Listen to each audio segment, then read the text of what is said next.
Okay, it says we are live. We should be live. Hi, everybody, and welcome. This is the Apostate Prophet. I hope you're having a fantastic day.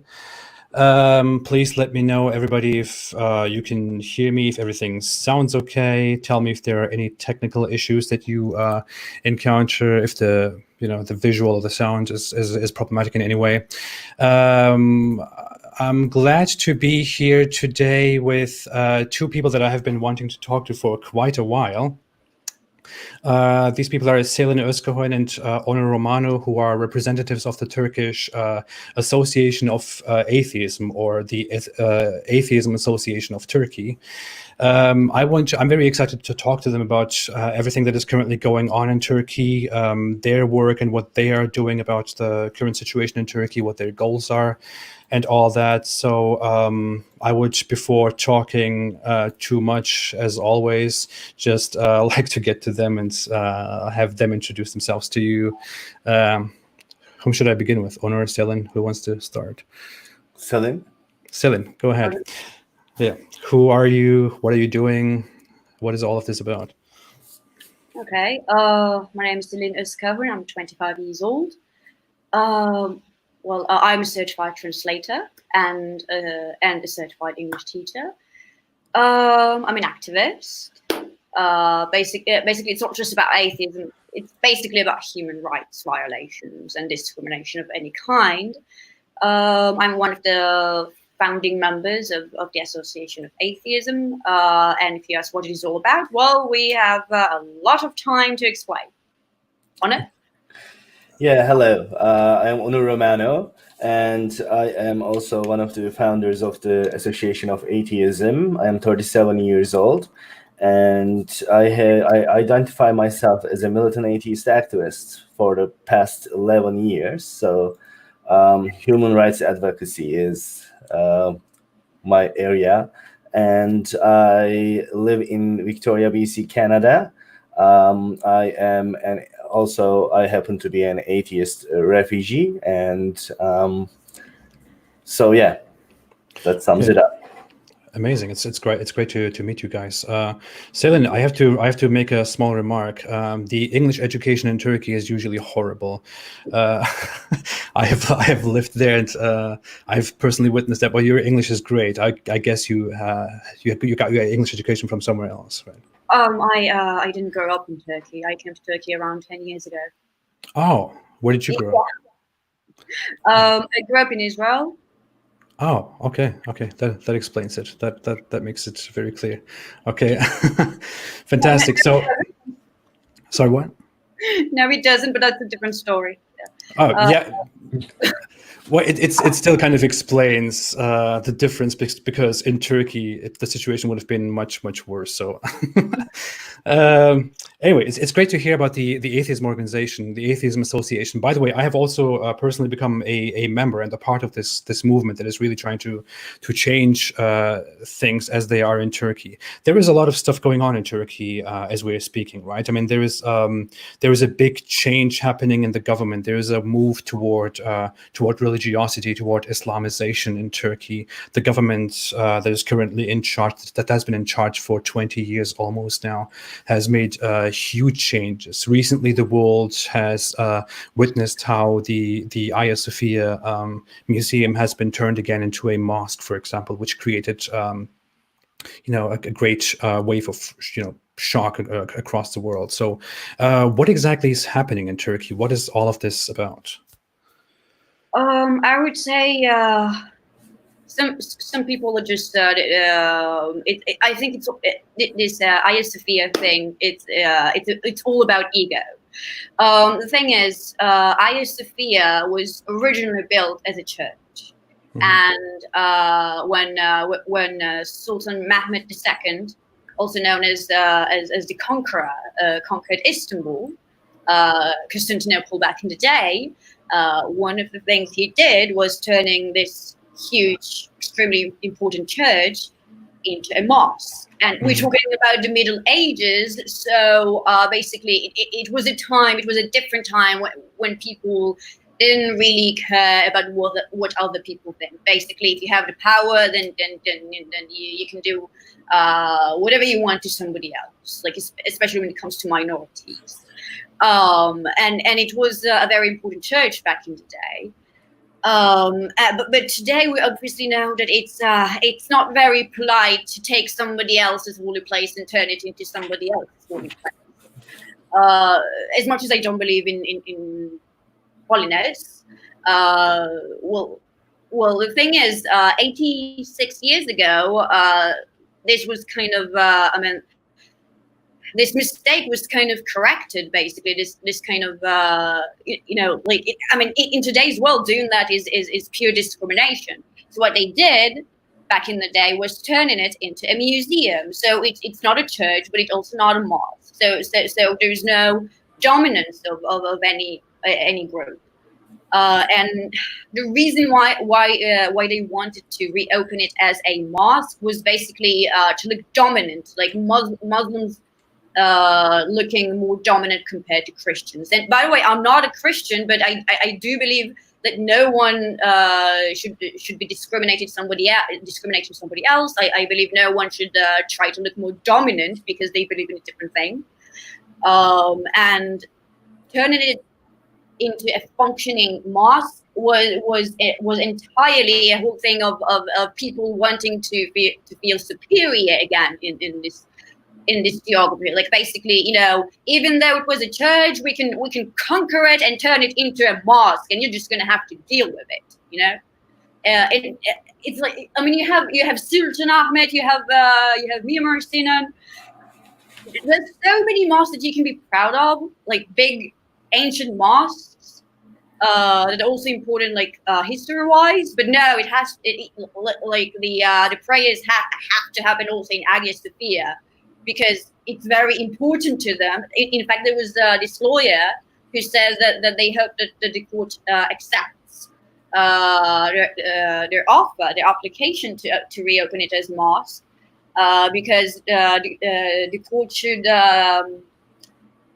support the sensitivities of this nation. And that's the problem is that this is a sensitivity. Apparently they're very sensitive. They become very sensitive, some people, when you don't let them show dominance over somebody else from a different religion. And that's awful. The mindset is awful.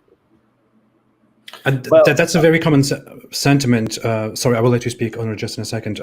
So I recently made a video about in response to the whole Hagia Sophia issue, and I was really trying to explain that this is about religious Islamic supremacism. This is about dominance, because the mindset that you see going on in waves across the country is that this is done in the name of Islam, because Islam should be held supreme. It should exert power over other groups, over other nations, over other people. So turning the Hagia Sophia into a mosque, for example, is just one major part, is a big part of a series of many actions that are just entirely symbolic, which are just mean to say Islam is superior and everything else has to basically accept and be subjugated and just be dominated by Islam. That is really what is going on here. It doesn't even matter that it's holy for somebody else too, because who are you compared to Islam? Your holiness means nothing when Islam comes to the room. Yeah. Well, the way I see it is that we are representing the organization here, so I shouldn't go too far with my comments. But it is the leading party, the administration of Turkey, just manipulating people and the religious values, and trying to win the next election. And that's how I see it, because it is nothing new. Like, people have been praying in Hagia Sophia for decades. There is a small masjid in Hagia Sophia, up to 30-35 people, where you can go and pray. So if you're a Muslim who wanted to pray in Hagia Sophia, you were always able to do it, before this whole thing happened. So this is just a show.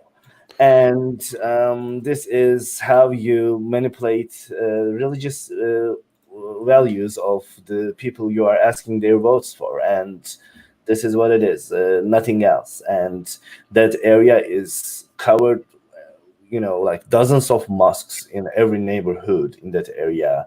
There is no need. It's just a symbolic something to change the direction of the attention of the people. Yeah. As you said, there is the this. Spin, though. It is a spin. It's definitely a political spin. Yeah. But there's a reason why it was chosen. When they needed a spin, they chose something like that because it's going to satisfy a lot of egos.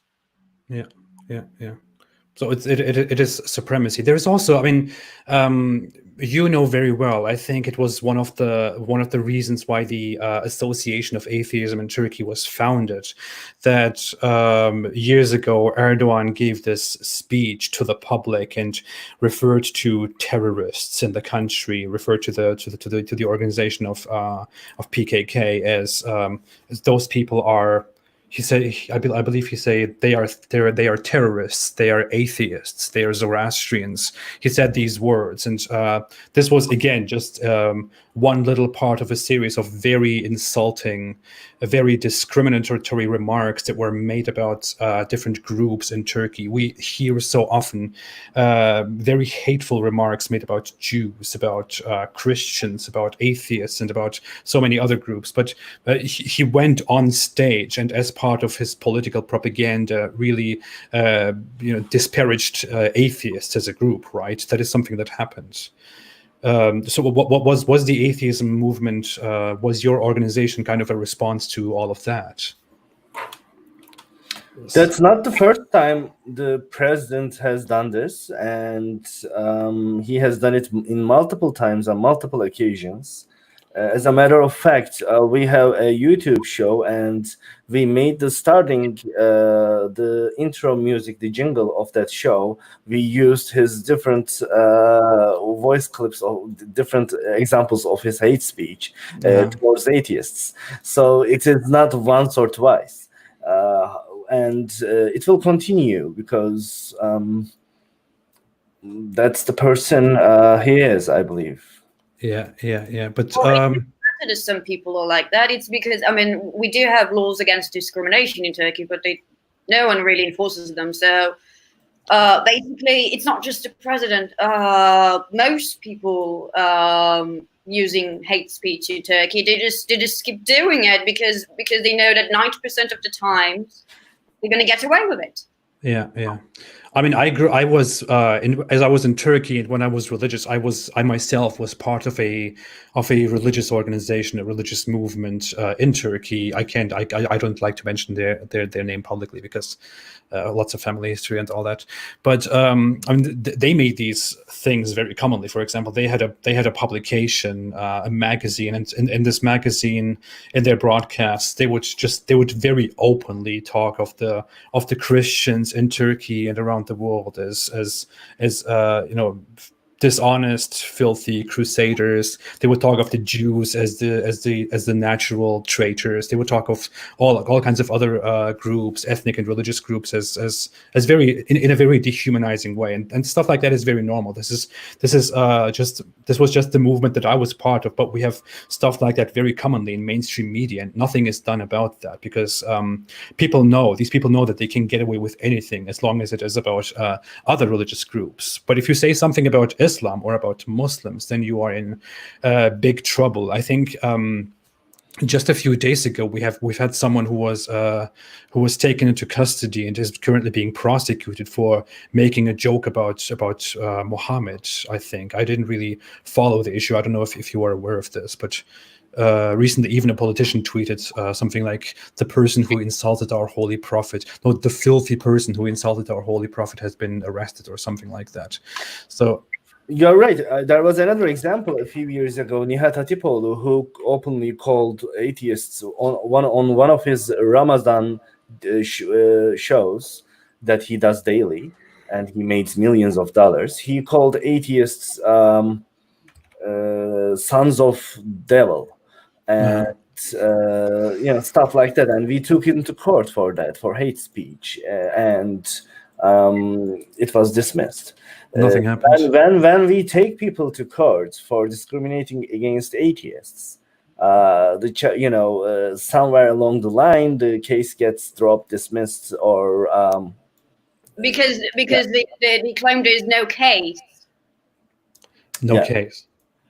Like that we have no case. I mean, basically, they tried to basically not count it as a reason to to sue somebody. Like, it's not a legitimate, like not enough of a reason to sue them for discrimination and hate speech. Apparently, that's not enough. It doesn't matter what they say. If it's against atheists, then it's not enough to put them in jail or something. Apparently, even with the blasphemy law, it says, the law is made in such a way that it includes all religious views, but it's only being practiced for Islam. You can insult Jesus or any other god or prophet, and nothing will ever happen. But the moment you start speaking against Muhammad or Quran or Islam, then that's when that particular law is in place. The thing is, the law doesn't distinguish between those. Like looking at the clauses, I mean, it's basically it's about all of them. But you just see that the judge or like the prosecutor wouldn't take it seriously as something that's legit bad, like legit discrimination or hate speech. If it's against Jews or Christians or atheists, doesn't matter how bad it is, it wouldn't be taken seriously and it would be dismissed. But when it's a teeny tiny thing about Islam, sometimes they take it seriously and you do get persecuted. And it's not the law itself. The law looks kind of okay, actually, because it doesn't specify which religion. It says all of them, basically, like all kinds of beliefs that people may or may not have. You can just see that people get so used to the idea that Islam is allowed to be sensitive. But if you're a Christian, then why the heck are you so sensitive? I mean, you're Christian. Come on. It is so strange because the entire law, the entire system is based on Western secular system where we are supposed to number one, protect the freedom of thought and speech. They really don't understand what's all the fuss about. So he said something really mean about Jesus. So he said all Jews are the devil. So he said all atheists deserve to burn forever, or something like that. They really, like inside, they really don't see a problem. They don't see it as a problem that's so big that somebody should be persecuted for it. But when it's Islam, because that person out there is also a Muslim, then he or she is sensitive about it too. So we have this thing in place. We have the original intention of the law. We have freedom of thought and freedom of speech in place when we are talking about different religions except Islam. But the freedom of thought and of religion is suddenly completely dismissed, and the freedom to be sensitive suddenly comes into play when we are talking about Islam. That is really what is happening, and this is sad. I mean, people often think of Turkey as the one exemplary nation in the world, in the Muslim world, that is actually very modern and moderate, and that is actually kind of far in the future, and kind of keeping up with the modern world. And well, compared to which countries, basically, that's the big question. I mean, compared to many other Islamic countries, yes, it is much more modern, but comparing to the West, no. Mm-hmm, mm-hmm. I mean, we are in a better situation compared to the Arab world, obviously, the Arab countries and Iran. But Turkey is very far from being in the same level with the West. Having said that, we shouldn't, draw a dark portrait of it, because yes, there's lots of issues. We're definitely okay. We have lots of issues with freedom of expression, but there's also this thing is that when you look at today's Turkish youth, you see that atheism and deism and non-religious point of view is growing, and there are different researches about it. made by a couple universities and a few private companies within the past few years. And when you take like the average is the non-believers in Turkey, including atheists and deists and all these different agnostics and pantheists, atheists, almost around like 15%, which is not small compared to 15 years ago, which was less than 2%. So, there is a big jump, there is a big increase. And when you look at the world atheist population, it reflects the same, more or less. There's only one country, the exception of the Republic of Georgia, where the youth is becoming more and more religious. But the rest of the world, the atheism is on its peak in a way, because it's growing in numbers. And in the age of information, I think there is no way to stop or slow down the process. Yeah, I kind of wanted to go ahead. Sorry. No, it doesn't matter what you do.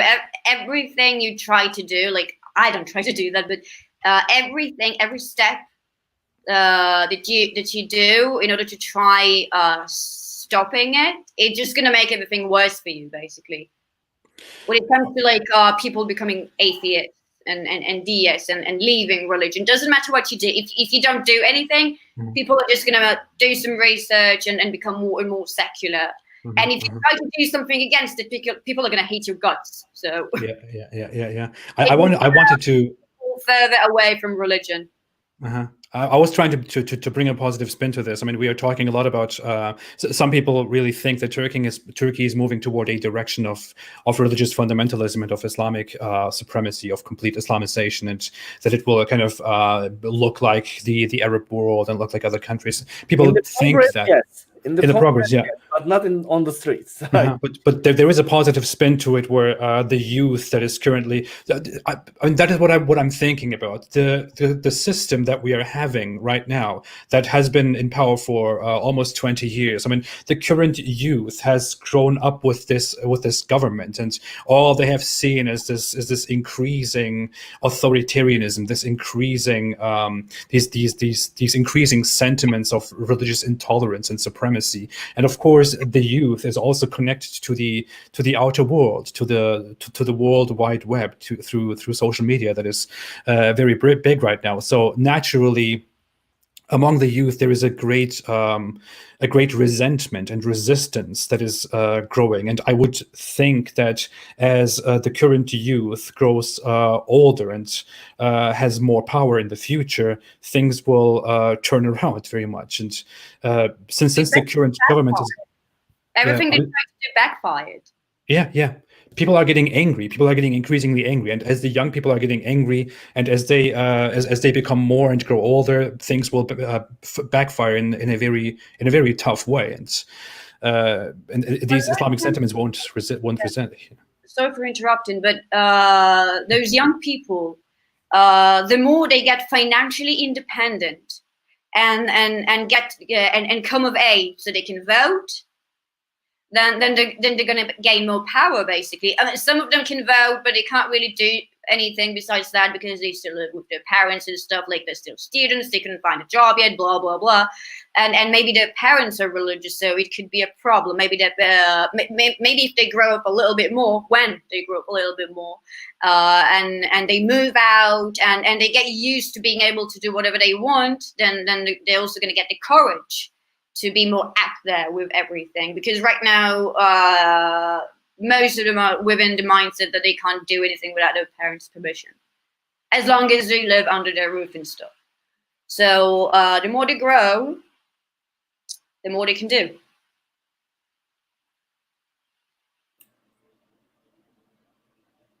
You are on mute, I think. Sorry, I muted myself. Great. I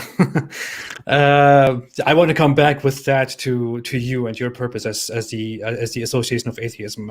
I want to talk more about what you were doing, because there was a lot of promising stuff going on. When I was in Turkey and I became irreligious, I stopped believing in Islam, and then I stopped believing in God, and I realized that I thought that I was completely alone in this society. I was feeling very depressed and thought the only way for me is to move out of this country. Eventually I did that. I moved to America. But in my time, there wasn't yet a solid movement, a solid organization that put their name out there. But you have... I believe you are one of the founders, Selin, right? You have founded this Association of Atheism, and what are you hoping to change in this society, and what are your approaches to this entire mess that is currently going on? Well, basically, I want Turkey to be one of those countries where discrimination of any kind is extremely frowned upon, not just by the laws, also by the people. Basically, I'm not saying that no one is ever going to attempt to say something mean about somebody else, but when someone does, the entire country should be against that person. It doesn't matter to who, by the way. Like when someone says something, it's not just about atheism, by the way. Any kind of, like, whether it's homophobia or discrimination against women, or discrimination against someone who believes differently or has a different lifestyle. I want this country to be more woke about this, first of all, and I don't want people to get used to it. And I want people to pay for what they did when they discriminate people. And basically, I want people to realize that you just can't do it. I mean, you just can't discriminate anyone. You cannot put pressure on people to live according to your ways, even if we're talking about your own children. I want this mindset to be basically implemented, that a person who's racist is a bad person. A person who discriminates somebody else because they don't believe the way they do is a bad person. When you do that, when you get this woke awareness, then those people wouldn't be able to get away with those things. You have a project that is specifically about refugees, right? We have talked about this. I believe there is some major work that you are organizing when it comes to atheist refugees. Can you tell me what that is about? Okay, sure. It's a really important project, by the way. So as I said, in Turkey, we're trying to get this country to become a country in which there is 100% equality. Nobody is superior to the other. But there are some countries that the situation is much, much worse.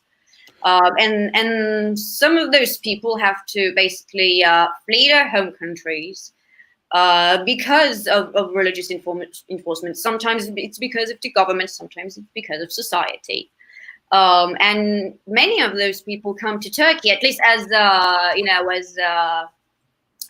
a first station. Basically, they try to later on do this thing called third country asylum application, but Turkey is easier to get to come to from countries like the Arab world or Iran, basically. They're basically fleeing their homelands in order to get their freedom back. That's basically it. Some of them had to flee, basically run away from persecution, sometimes even execution. We had one case of a man who ran away from Iran. He just, the only thing he did was having a blog, an atheist blog. And he's been jailed once, and then they called him to court again, and it was 95% clear that he's gonna get death penalty. So he had to basically pack his things and run away in order to save his own life. And we want to help those people. Turkey is a very important station for a very very big number of refugees. And we would like to help those people, those atheist refugees, because some of them are trying to live in very compromising situations. Some of them had to leave everything behind. They don't know the language. They don't know how things go in this country. They need legal help in order to apply to the UN bureaus.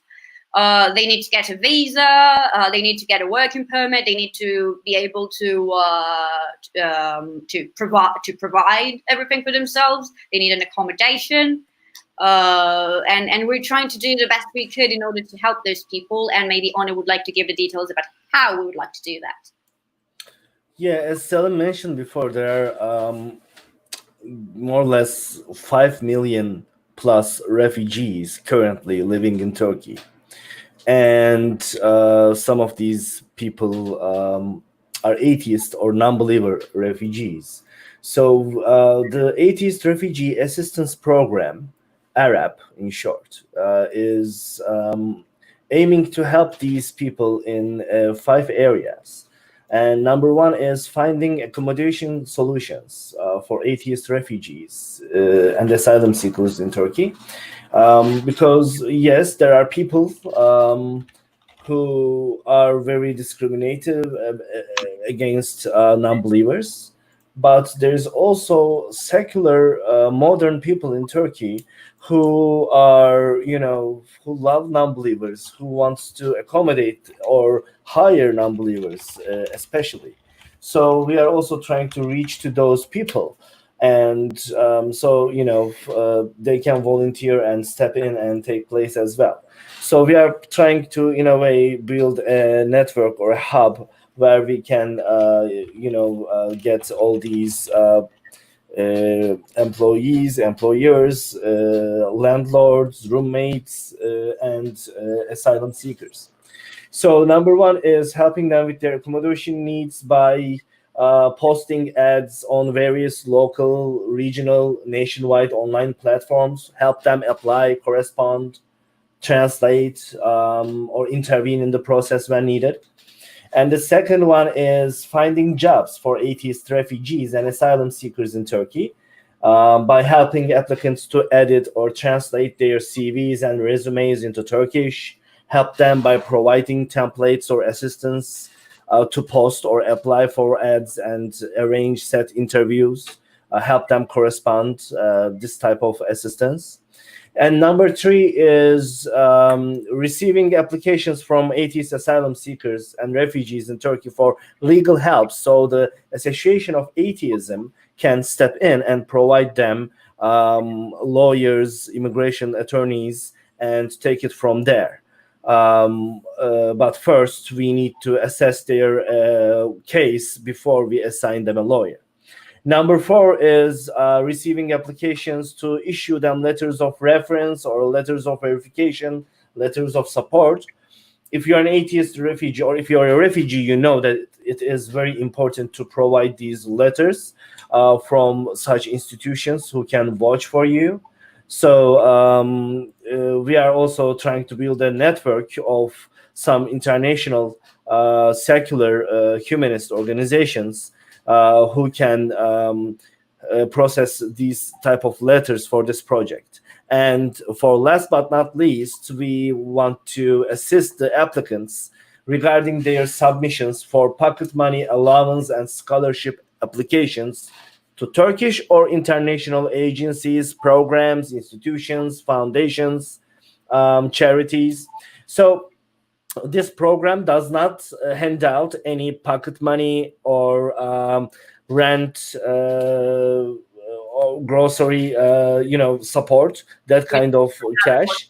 But yeah, we don't have the means to do that. Mm-hmm. However, what we do is there are organizations who do that for non-believer students, scholarships, for rent help, grocery help, that kind of organizations.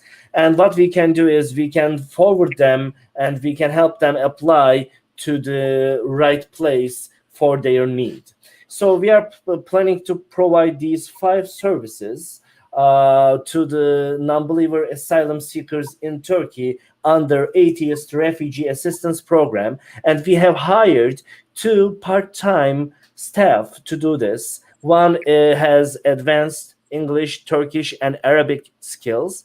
The other has advanced English, Turkish, and Persian skills. So now we have our staff who will be starting and getting their orientation within a week or 2. So we are planning to initiate this program in July. Even if it's the last day of July, we are trying to, meet the deadline. So, of course, our partners. So, Center for Inquiry and Atheist Alliance International are the main sponsors of this program. And hopefully in the following year, we will have other humanist and non-believer umbrella organizations, international organizations, joining our ranks and become main sponsor of this program. In the meanwhile, we ask for all of our listeners and viewers helps and donations for the cause, because we are trying to make a change in the Middle East, where it's not the most favorite thing to be a non-believer. So, we need help, we need support, and please check our website in English about this, and go to our GoFundMe and please fund us, because we are trying to build other systems, networks, where we can perhaps spread this program also out of Turkey and in other countries where such refugee networks are needed. Because we need to just face one cold truth. We failed as atheists, as secularists. We don't have networks and support mechanisms in place. Even atheist asylum seekers, when I was honored to serve as the president of Atheist Alliance International, I have witnessed that even atheist asylum seekers who get accepted to other countries, to third countries, need to pretend that they are Jewish or Christian or Muslim, so they can get help from those NGOs, from those networks, so they can survive, so they can make their ends meet. And this is very tragic. An atheist and non-believer should not need to prevent that they belong to a certain sect just so they can get by. Being an atheist should be enough. An atheist. Exactly. So as atheists, as seculars, as humanists, we need to build support mechanisms for ourselves, for our needy ones as atheist asylum seekers. So it's for a good cause, and I invite everybody to be a part of this. Yep.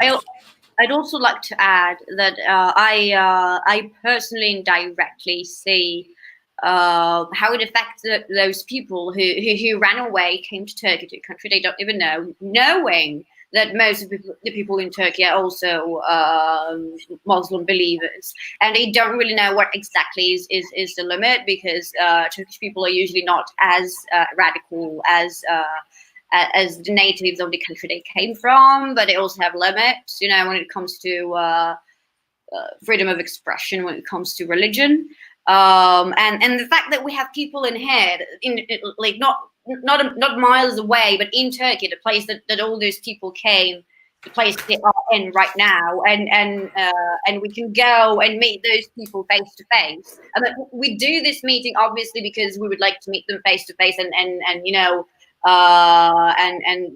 do a part of the verification process, to see the person in the eye.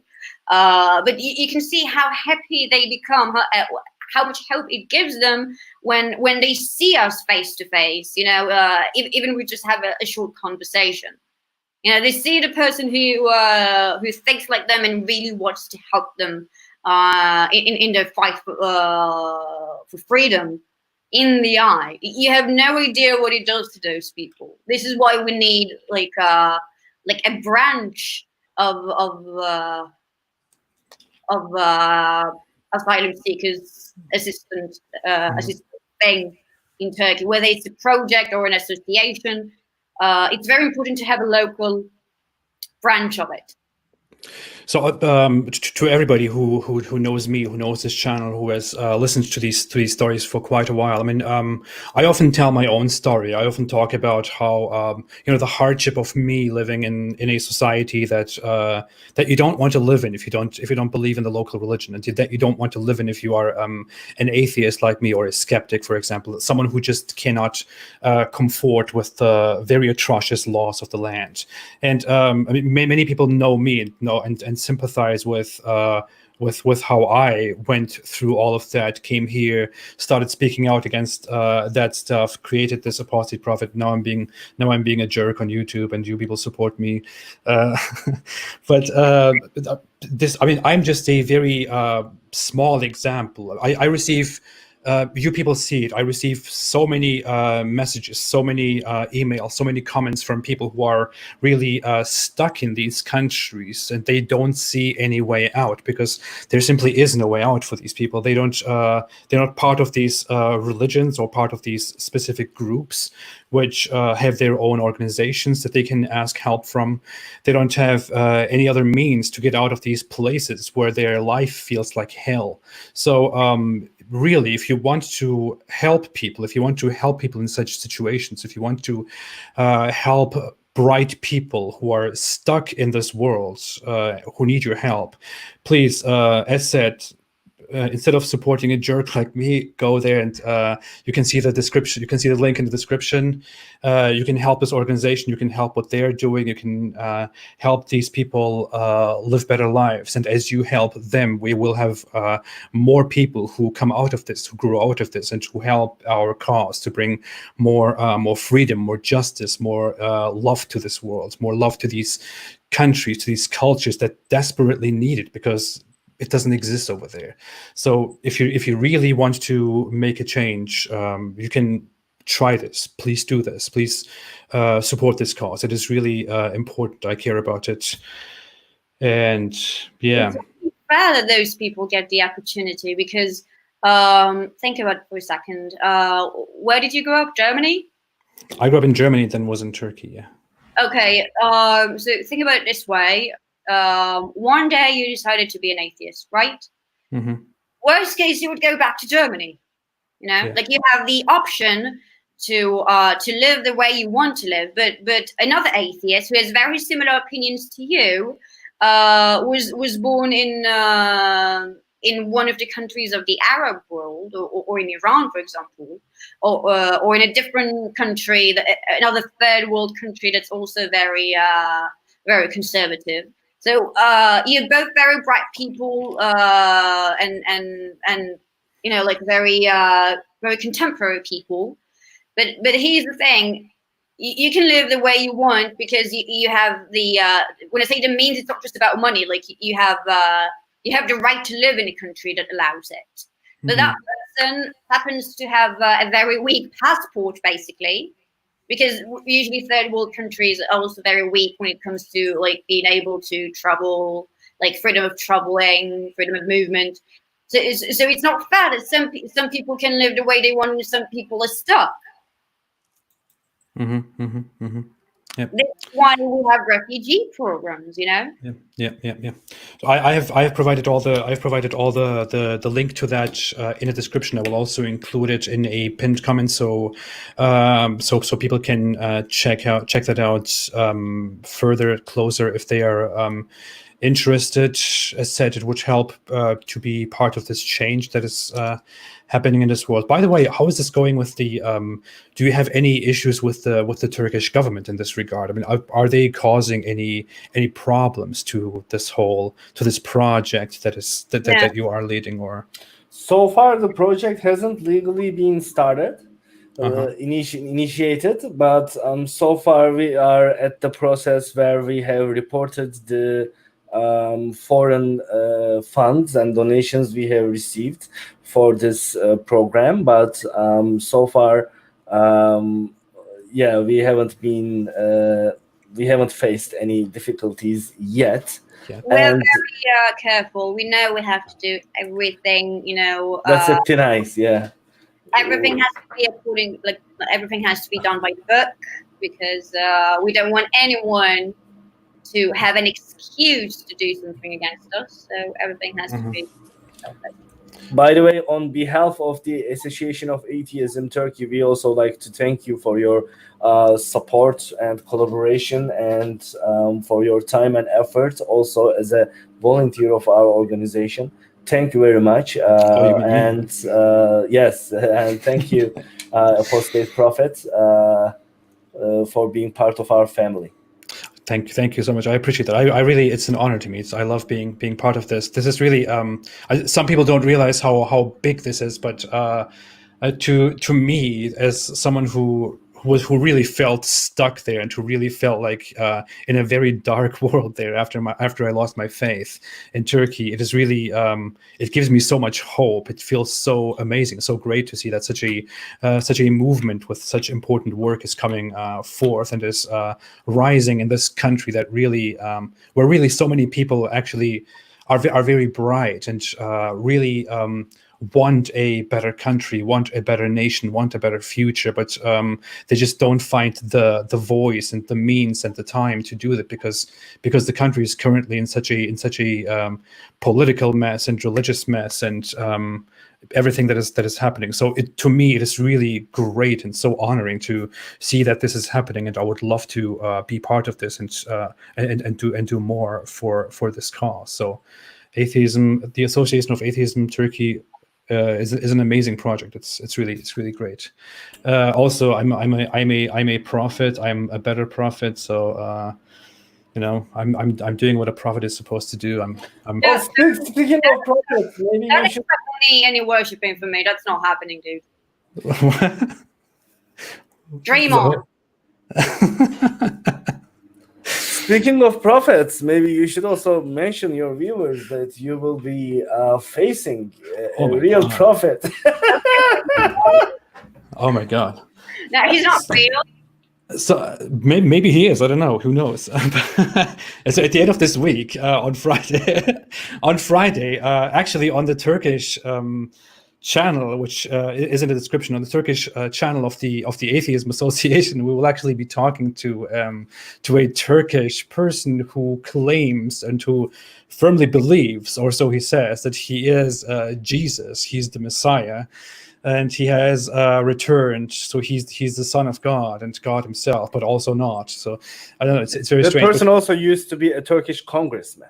Oh yeah, he was a Turkish politician, a Turkish member of the parliament, and this guy went to prison and then turned out suddenly to be Jesus and the Messiah. He said that God spoke to him when he was in prison, and now he's out there. He's spreading his religious message and talking to us poor humans about what we should do and how misled we are. So on Friday we will actually be having that conversation, and I will be speaking to him to find out if he's the real Jesus or not. So that will be something very exciting. Interesting, because one of his messages were something like, and it was in newspapers and stuff like that. I remember one of his messages was something like,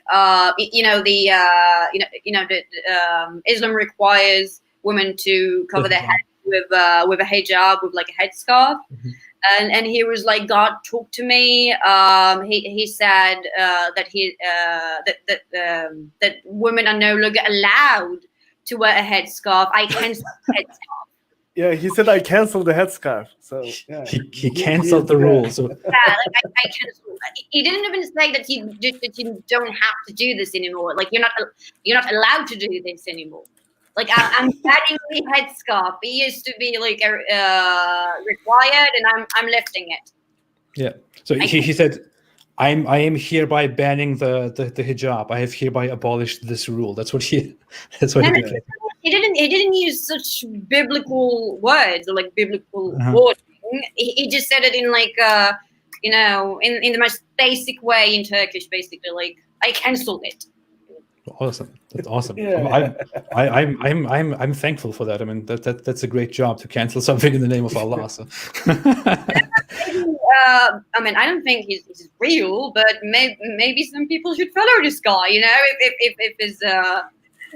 if he's going to be preaching like that, if he's going to cancel everything that's oppressive, then Yeah. I think he's just as real as the other Jesuses. So that's my take on it. So, as a prophet, I will be speaking to another self-proclaimed prophet and son of God. By the way, I read his book. He has this little thing. He published a book that he says he published through inspiration from God, and the whole book is just a poetry book. It's very weird. And in the book, he says stuff like that he is God, but he's also not, and he's a son of God, but he's also not, and he is the one, but he's also not. So it's really, I have no idea what's going on in that mind. Mockery of Jesus, basically, you know. Yeah. It sounds like another, another fine spaghetti monster thing.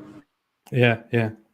Onur, I just muted you very briefly because there is a lot of noise coming from the from the back because someone is mowing the lawn. Very, very lucky. Anyway, so that is going to happen this Friday. You can unmute yourself whenever you want, Onur. By the way, I cannot do that anymore, apparently. Friday, 9 p.m. Turkish time. Friday 9 p.m. Turkish time. You can do that. Maybe I will, if that is okay, I will maybe take parts of it and even publish it here on this channel because it will just be so interesting. Of course, yes, it is. And amazing. Yeah, I've so many more questions. I bet people have so many more questions about stuff that is going on in Turkey, about you guys, about you, Selin. It's interesting to have an ethnic Jewish background in Turkey, which many people always have questions about. Maybe I should even have you on here just for a personal interview sometime if you are interested in that. I would be very honored. But yeah, that's all there is to it. Let me see if anyone has left some nice super chat comments. I will quickly go through those. I never want to waste those.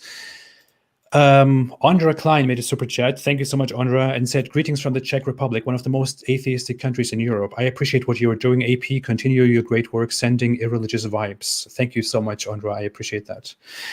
Patrick Reed made a super chat and said, stop muting yourself. Yeah, thank you. I'll keep that in mind. Mazzy Stars made a super chat, didn't attach a comment, but thank you very much. I appreciate that, Mazzy. Water Bottle made a super chat and said, I'm a bottle of Zamzam water, drink me. It's really, really great what's happening here. Mr. Steele. He's in the wrong channel. He should do that in like a religious channel. Yeah, that would work great. You should go to an Islamic channel and do that. Mr. Steele made a super sticker, which says cool, and that is all. All right. Any final words about what you are doing, about the future, your hopes, Selin? Well, for a better world. Cheers. No one should be left behind. I guess we can talk again about Turkey whenever you want. Yeah, Onur. And we will hopefully be here again with new projects in the future. Wonderful, fantastic. I'm so grateful. I'm so grateful that you two joined me here on this channel to talk about these things. I will be back again with similar issues. I will be back with a video tomorrow for everybody, and I'll be back soon. Thank you so much, everybody, for joining. Thanks for the comments. Thanks for the super chats. Have a fantastic day, and as always, by the way, recently I was on the Turkish channel, and I said my final catchphrase: "Stay away from Islam" in Turkish, and Selin didn't know that is my catchphrase, and I said it in Turkish, and the whole conversation we talked about religion, about Judaism, and all that stuff, and in the end I say, so thanks everybody, and stay away from Islam, and she's like, what? well, okay. I kind of edited that part. So oh, you did? No, you didn't cut it. No, you did later on. Yes, I didn't concentrate long because it was like, yeah. Awkward moment, but it was actually funny. I laughed a lot about that afterwards. Yeah, I and, laughed and about the 4 hours.